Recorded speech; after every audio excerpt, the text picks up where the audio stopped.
চট্টগ্রামস্থ জাহানপুর নিবাসী মুফতিবাড়ির মৌলভী এজাহার বিল্লাহ সাহেবের পিতা মৌলভী ওসিয়ত উল্লাহ সাহেব হযরতকে অত্যন্ত ভালোবাসতেন। তিনি বর্ণনা করেন, হযরত ওফাত গ্রহণের পর একদিন আমি অতি আবেগের সহিত হযরতকে আর ইহ জগতে দেখিতে পাইব না, এই চিন্তা করিতে করিতে অতি প্রত্যুষে ওযু করিবার উদ্দেশ্যে আমাদের মসজিদ পুকুরের ঘাটে গেলাম। এমত অবস্থায় হঠাৎ দেখিতে পাইলাম পুকুরের পূর্ব পাড়ে একটি আমগাছতলায় হযরত দাঁড়াইয়া রহিয়াছেন।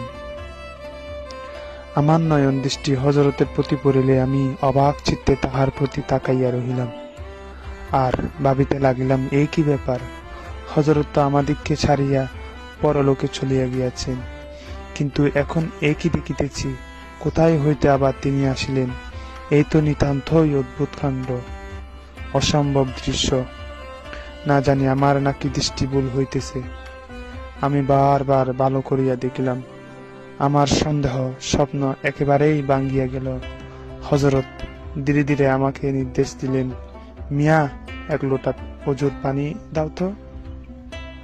আমি অতি আনন্দে পানির জন্য পুকুরে অবতরণ করিলাম। এক লোটা পানি লইয়া উপরে উঠিতেই দেখি হযরত সেখানে আর নাই। তিনি কোথায় অদৃশ্য হইয়া গিয়াছেন।